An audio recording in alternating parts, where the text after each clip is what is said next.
God of War's been in development for about 3 years, roughly. It's including a fairly lengthy pre-production cycle. And basically, it came from Dave Jaffe's head. There were so many ready-made play mechanics and gameplay mechanics in the Greek myths already that it was just like Medusa's head and Zeus's thunderbolts and battling Cyclopses, and that mixed with just my love of the material was like, okay, this is what we got to do. We got to do this game. Dave Jaffe came up to me and goes, "What do you think about Greek mythology?" I was immediately intrigued by it. When they said, "Hey, we're thinking about Greek mythology for God of War," I was like, "Yeah, let's definitely do that." The creative director of the game, Dave Jaffe, definitely comes up with a lot of this kind of stuff, and he, likes to involve the team in the design. So he comes up with ideas. We sit around. He comes around, asks us his famous 1 to 10. What do you think about this idea? God of War is our attempt to really elevate the action-adventure genre to the next level. We wanted to bring combat, exploration, navigation, puzzle solving, all of sort of the classic elements of the genre, but we wanted to bring those to players in a fresh way, in a way that they haven't really seen before, and also at a scope and at a level and sort of this epic feel that they haven't really gotten before in a game. That's the whole idea behind God of War, is it's not just a game, it's an adventure like a movie.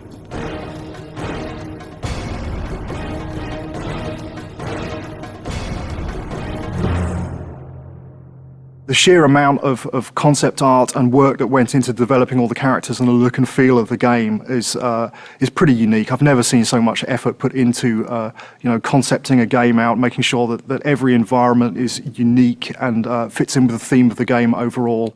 I gave them my influences. It's really to their credit that they were able to sort of extrapolate what I was really going for into art, amazing art. So I ended up sort of getting what I wanted, which was this high adventure, amazing fantasy setting, which was inspired by the stuff that I grew up with, the movies that I grew up watching. But exactly how the game ended up looking the way it did was really, you'd have to ask the artist. Charlie Wynn has been part of the studio for quite some time, and what he's brought to God of War is extremely valuable. A lot of my job is to create images of what the game feels like. The mood of the game is dark. The main character Kratos is a very disturbed character. The things I said to him, I said brutal, nasty, violent, antisocial, pissed off, angry, fuck you. That was my direction to Charlie. The hardest part about making Kratos was that the storyline wasn't really there yet. And so I was trying to create a character that didn't have that story behind him yet. I just said, come into work and get angry and see what happens.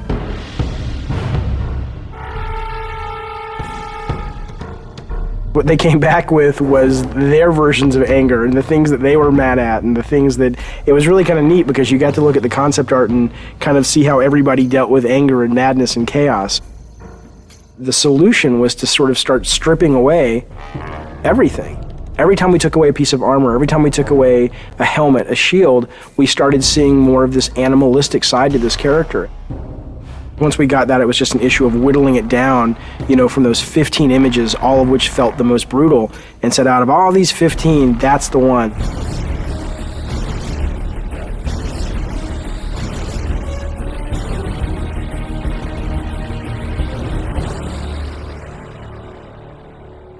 God of War is our attempt to really elevate the action-adventure genre to the next level.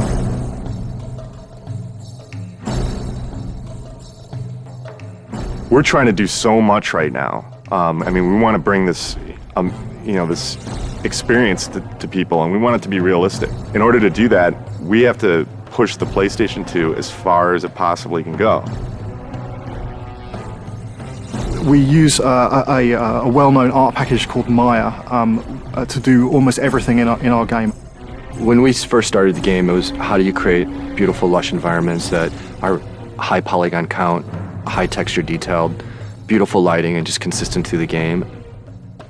Technologically, 4 or 5 years into a console, most of the big problems have been solved. So it's just a question of doing it better than everyone else. You first start with the sheet, and the sheet is also known as collision. That's the very bare bones minimum level of detail that the player actually interacts on. Any of these walls that the player can't go beyond. So this is the confines of the level. This is what you're actually playing in, but that's not what you see. That's what the game's running in the background. If I turn the sheet off, now you can see there's actual artwork associated with that. Well, we definitely wanted to make the player feel like they were in ancient Greece. It's to go from really dark, depressing feelings where you feel like, I just want to get out of here, to very bright, and you're in the desert, and it's to make you feel like, wow, okay, it's a vast world. It's really big world out there.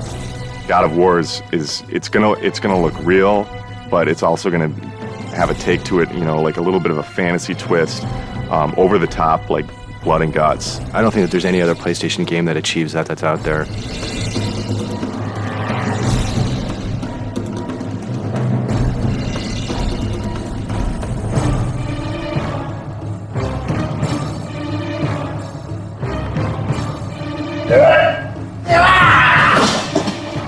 Every character in the game starts out with a single pose that every single animation derives from. When I'm starting to move like this, bring in the base pose, and then kind of just start to block a few things out. Maybe even with general, just kind of moving the whole character all as one, getting the timing for things, and then building out from the pelvis. So get the pelvis motion right, then get the chest involved with the pelvis, and maybe start doing the arms, come back with the legs, then finish with the head and the fingers. So sort of whittling down until I get to that final look. The original vision, I think, what we wanted was very, very brutal. It's funny because we were like, let's go find some fight scenes in movies, and that's how we want this guy to move, and that's how nasty we want him to be. And it's weird because when we thought we'd find all these great movies, movie fights are really kind of tame when you think about it. And we actually ended up with only 2 or 3 movies that really obscure films too, that really, when you saw it, you were like, oh my God, that is just some nasty stuff.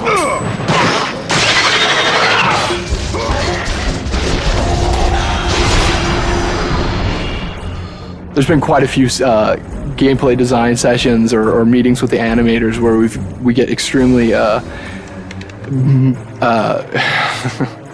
we move around a lot. My setup situation as I'm putting enemies into the game and I'm trying to get them very playable so that they can be placed in levels and go around is this big cartoony shaped, very bright arena. And it's just a big wide open space, and I put the guys in that, and I fight with them there, I tune them there, I set up all their moves and combos and their reactions. The Medusa head animation, ripping the head off the Medusa, very long development cycle for that one. It was redone several times. We obsessed over it. I pissed off everybody. The animations aren't brutal enough. The art's not brutal enough. There's not enough blood.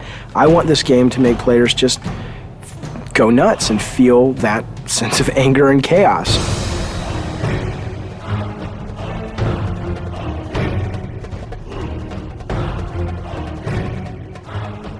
We're really, really hammering the quality and trying to get it to be as top-notch as we can get it. There are several other games out there that I would consider that are kind of the top tier in animation, and we're trying to either meet or exceed what they do.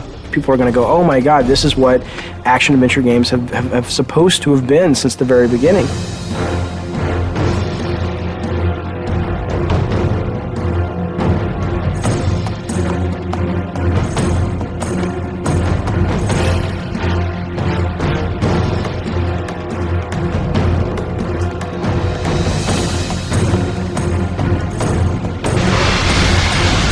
I always say this is the game I've been wanting to make since I was a little kid. God of War, from a production perspective, has been extremely challenging. There's a number of areas that, we've really been pressed. Time, money, resources. Making the game was definitely a fight. Me and the team butted heads a lot. And there was this anger, I guess, that built up inside of me that I think I really transferred over to Kratos. And I look at Kratos now and it's like, that's me.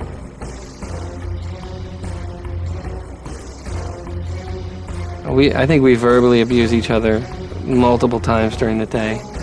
It's one of those, it's a great high-low thing. We start out the day, we're really happy, and then throughout the day we get very upset with each other, and then happy with each other, and then upset, and hopefully we can leave and we're happy with each other, and then we come back and we're happy with each other again. I'm always the guy that the engineers want to strangle because I try to absolutely push this engine to the max. We've wanted to strangle each other at least once a week. The prospect of beating the shit out of other workers has occasionally arisen. We have not actually had any fist fights on the game yet. No, fist fights certainly aren't allowed in a professional environment. If we're going to get into a physical fight, it's going to happen in the next 3 months. We're going into the most stressful time of making a game, which is the alpha-beta process. Alpha. Alpha. Alpha. Alpha, baby. Alpha. So we're an hour from alpha. Nothing's tuned and nothing's finished. What I am is tired. Tired and more tired. This is what alpha is, right? All the pieces are there, but it doesn't play right yet, and it doesn't feel right yet, and... There are a couple of big bugs that people are working on. If we don't get them by 7, then we'll get them done by 8 or 9 or 10.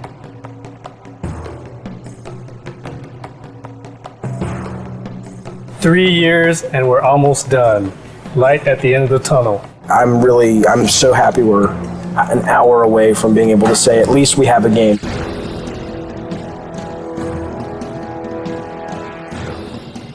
Playtesting is fantastically important, and this is the first game that we've really gone to town on the playtesting while the game has been in development.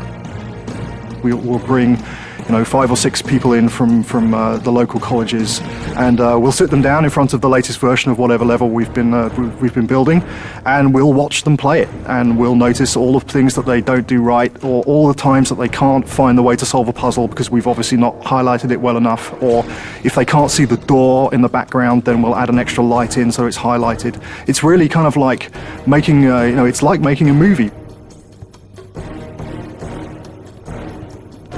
At the beginning of the project, we decided we were going to build a playtesting room in our office, and that has proved to be a very good decision. There's our huge PlayStation booth. So good to be one of the big titles this year, so hopefully it'll get some attention that we think it deserves.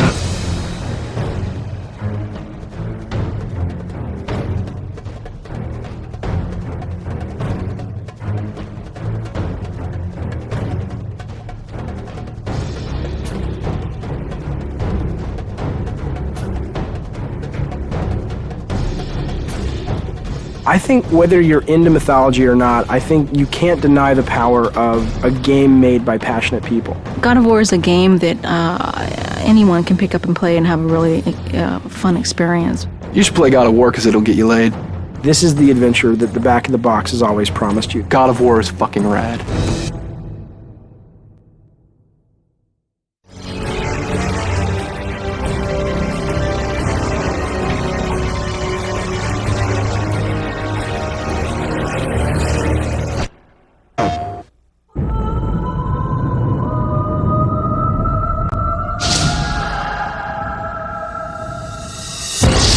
War-ravaged Athens.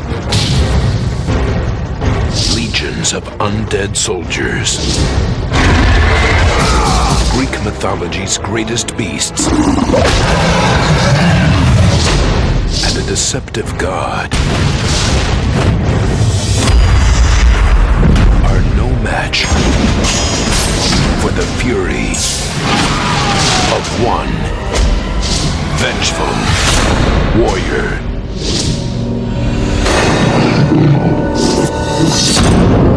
God of War.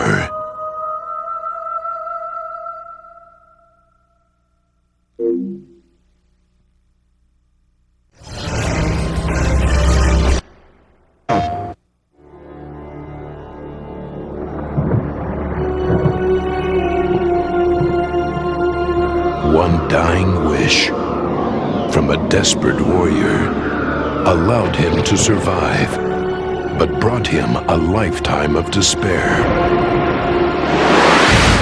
By the gods, what have I become? Now, The only way to right the wrongs of his past is to master the powers granted him by the gods of Olympus. Medusa's gaze.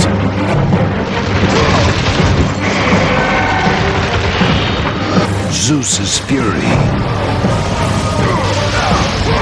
Army of Hades. Poseidon's rage. Blade of Artemis. The epic adventure of conquest.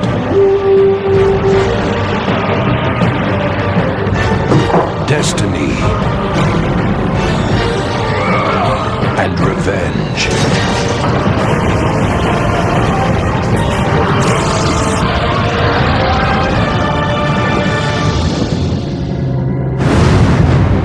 God of War.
When men ask for the origin of Kratos, the true tale was never known. The truth is that Kratos, like all men, began life as a child. But childhood in ancient Sparta was a brutal existence. Children deemed fit and strong were trained to be warriors, the protectors of Sparta. The weaker children were caged, sent to the mountains to fend for themselves. They were not expected to survive. And while Kratos escaped the fate of the weaker children, his brother was not so lucky. The two, once inseparable, were now alone. Kratos would become legend, but the story of his brother has gone untold. A child left in the mountains, he had died years before. Coming of age in the underworld, he had but one desire: revenge against the brother who deserted him all those years ago.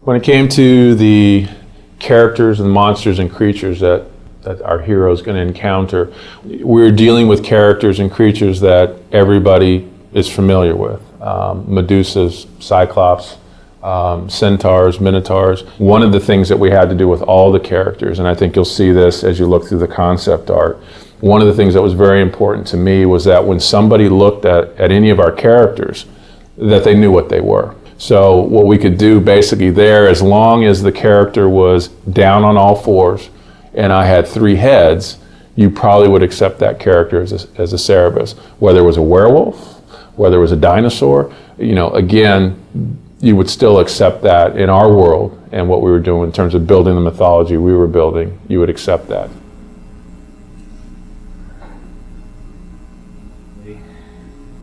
As far as a game creature is concerned, mostly what was fascinating me was the deep sea creatures and how freaky they looked. And I was trying to pull up on some of that, and did a number of different types of hydras. I was told, okay, Ares would be maybe 90% elemental, 5 or 10% human. And so that's kind of what I was going for on these beginning ones. He's just pure power, almost like he's this unstoppable force. And then, Dave liked it. It's just he wasn't sure how we would do it. Probably was a slow transition towards being more human. So it's still kind of a huge guy, but he's got all this armor on that allows him to do all these things. So the idea was, again, to move a character into something that, again, would be a little bit more in the horror direction. And again, what it allowed us to do was get characters that were still reminiscent of what they were supposed to be in Greek mythology, but were uniquely ours. So once we started moving in that direction, again, it opened up a whole new kind of avenue of ways to explore those characters. What we really wanted to do was keep people immersed in the mythology, in the Greek mythology, but give them a different kind of experience when it came to the characters and the creatures.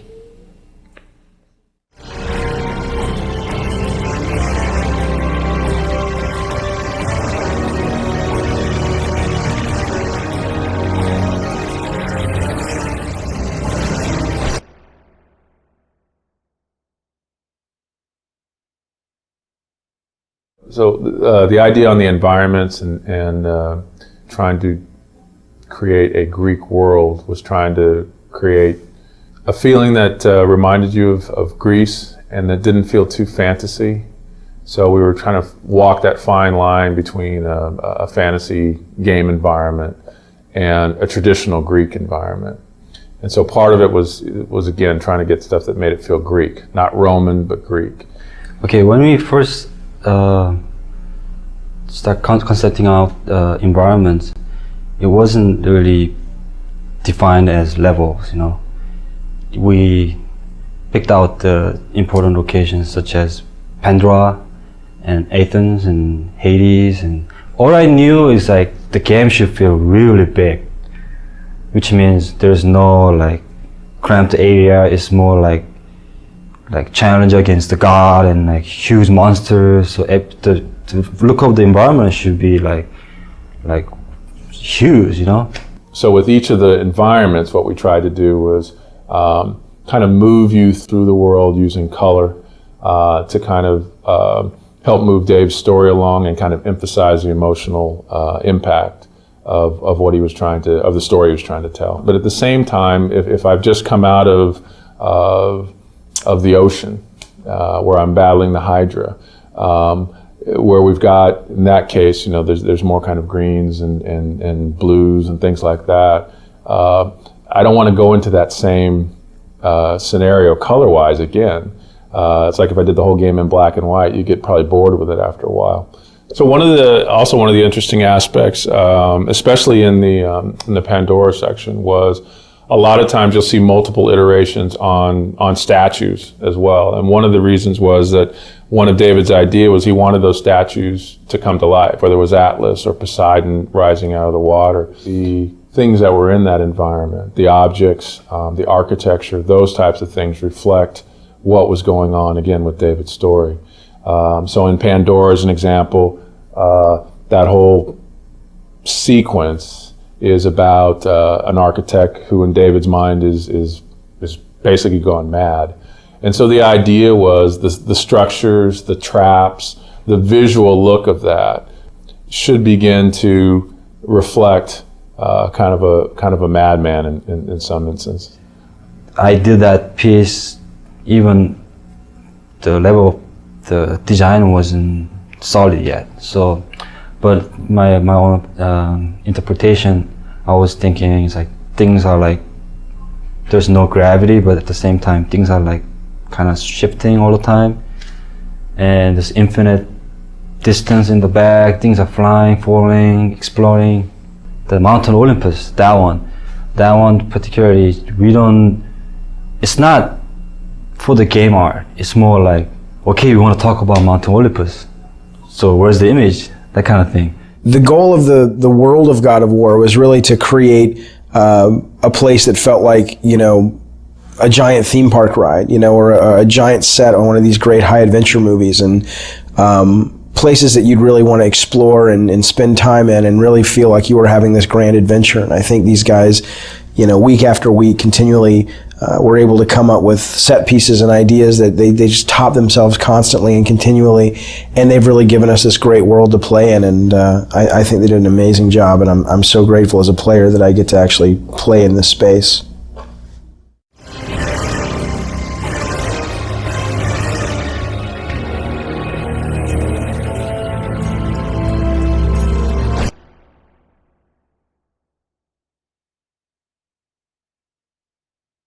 Some of the earlier characters that had been played around with, some of them again just didn't feel right for the time period.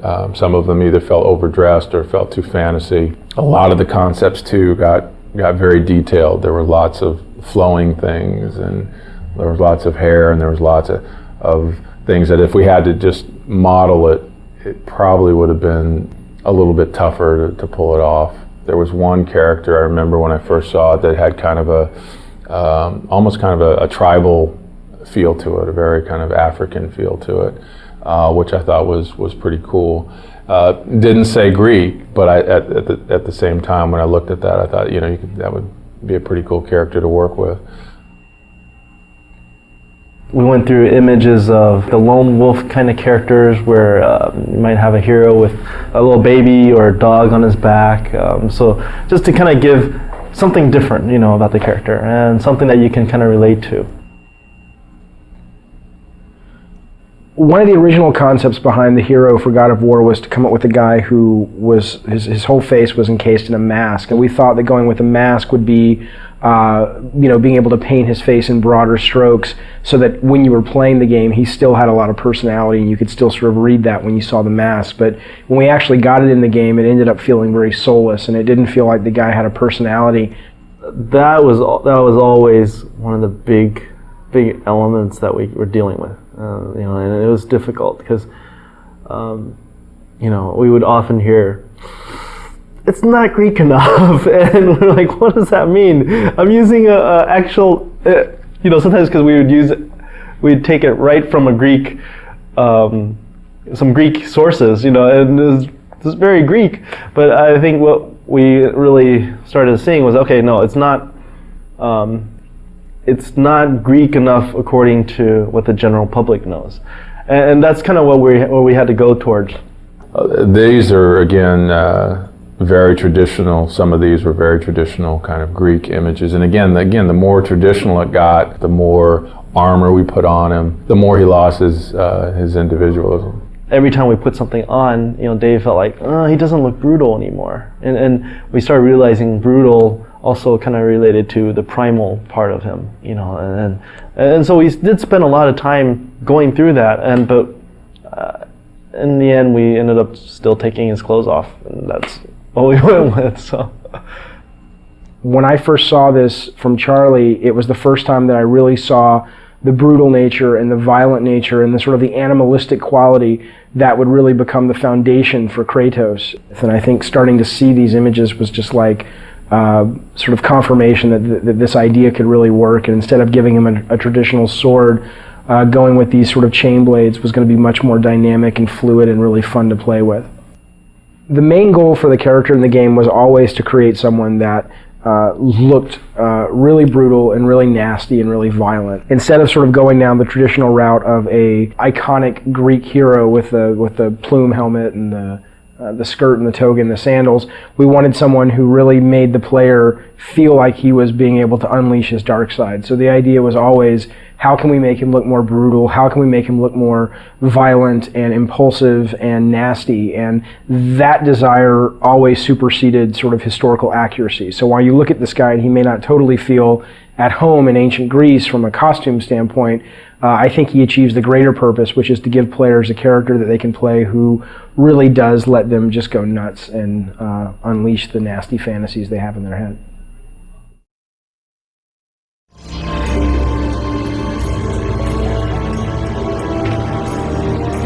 This is our sort of batch of things that you didn't get to see. That some of them I'm glad you didn't, and some of them I wish you would have, time permitting, but it wasn't. So here we go.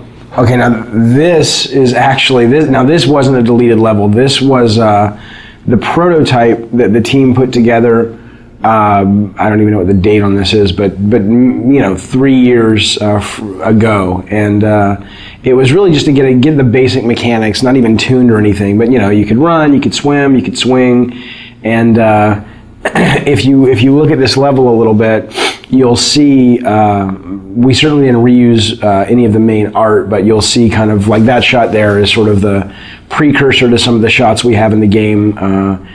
The rope swinging mechanic, and a lot of this, so you'll recognize if you've played the game and remembered the game, you'll recognize some of the level when you pull into Athens at first. This bottom section is based on that, and the whole cliffs that you climb here, we actually just sort of ripped these out directly from the demo and built the cliffs level, the Cliffs of Madness or the Cliffs of Insanity. I forget what we ended up calling it. God, it's amazing to see this little guy running around. He looks so not like Kratos. That guy there was the original Cyclops who was dying, who just never really looked like a Cyclops. He just looked like a big guy with a stick.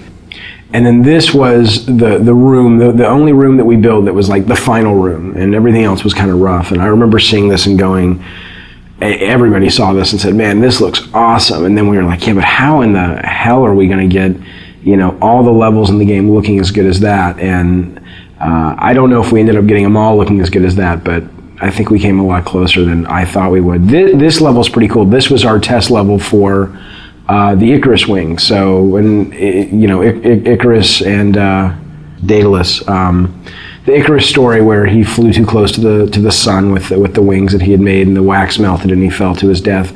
That was sort of the inspiration for the mechanic. And I still love this. I absolutely wish this had made it into the game. we just, it really came down to time and going, you know what, let's focus, let's get our fighting really good, and let's get our platforming better, and let's get our puzzles working, and maybe we can come back to this. And as is often the case, you just never have the chance to.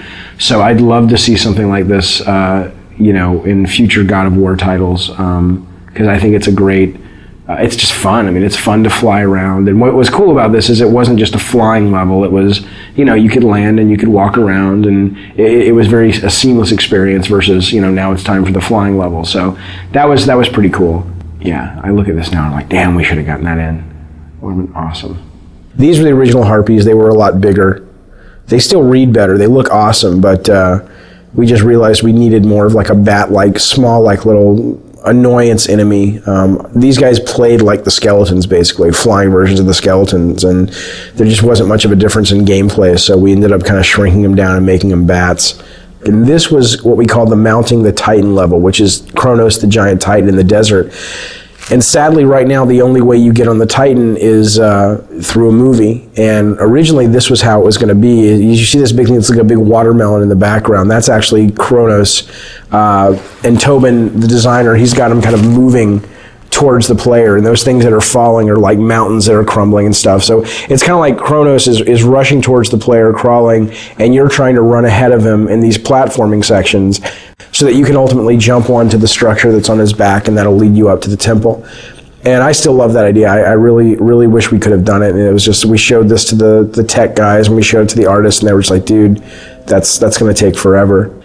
This was the original boss. There was a boss that originally, look at that, that's awesome, that originally guarded Pandora's box. And again, we just didn't have time. And I know it's lame that that's the one thing I regret about the Pandora design, is that there are no bosses that guard the box. You have the Minotaur boss down below, and then we've got this conveyor belt section, and that's kind of it. And we just ran out of time. This was originally pretty cool. It was, you had this moving platform up above, you had this giant kind of harpy vulture in the center that was guarding the box. And she had these eggs scattered all around the level. And in order to sort of entice her to fly around, you'd have to go find her eggs and break the eggs. And you'd kind of take the little baby birds inside, and you'd kind of carry them around and use them as bait. And again, not only was it kind of a cool mechanic because you were slower as you carried these things around, but also I think it really helped with the character of Kratos. I mean, here he is, cracking open eggs and ripping out little infant birds and using them for his own desires, and really pissing off this mama bird, I thought was pretty cool. So here's just another quick idea. These are almost like little sketches for levels, where you have a big open environment, and then you've got the walls come down and it becomes a maze, and you either do something and the walls come back up, or it's on a timer. I mean, we did tons of these things, where I'd have an idea, or a designer would have an idea, and it was like, try something like this. So this level is actually a level that we went so far as that we showed the press, we got it in magazines, and this was really a hard cut for us to make, and especially for me to make. I love the mechanic of it, and I love the platforming and the concept. And the concept was that you're riding this elevator, and if you get knocked off, obviously you'll die. And if you get off the elevator, the idea was it was going to originally be being chased by this massive sandstorm. And the elevator was really the only thing. It was sort of a magical elevator that protected you from the sand. And if you got off the elevator would bypass you, and the sandstorm would engulf you and kill you. And the two things we didn't have time to do is we didn't have time to tune it, and we didn't have time to build the sandstorm. But what I loved was this whole idea of, getting off the elevator and having to catch back up with it. So, you'd have these little forks in the road, and either you'd be forced, like coming up, you'd be forced to get off the elevator, or you could choose different paths. And if you took one path, it was more combat heavy, one path was more platform heavy. And as you can see, we had this pretty much finished from a standpoint of the art and the setup, but we were missing the big sandstorm, and we were missing the tuning time to really make this fun, and so it ended up getting cut. This I love. This was great. This is great. I love this for the elevator. Now it gets smaller. I guess we talked about putting this in the actual, see, they suck. Whoever played this couldn't keep up with the elevator, but that was the whole idea, trying to keep up with the elevator. So it's tough. It's really tough when you have to cut ideas that you're really passionate about out of the game, but you do so you can make the other ideas that you do have in the game shine even brighter. So it's sort of a constant process, or it's a constant aspect of the process that's just a really tough thing that you go through. But I think it's worth it because it makes the overall product better.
gods of Olympus have abandoned me.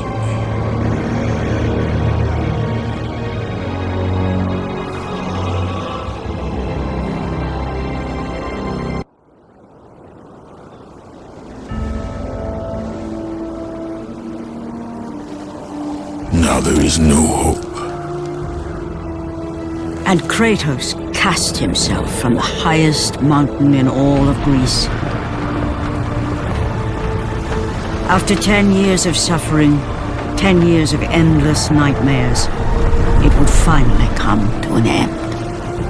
Death would be his escape from madness.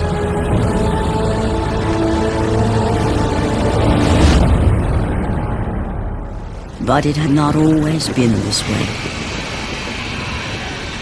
Kratos had once been a champion of the gods. Foul beast! I will send you back to the depths of Hades!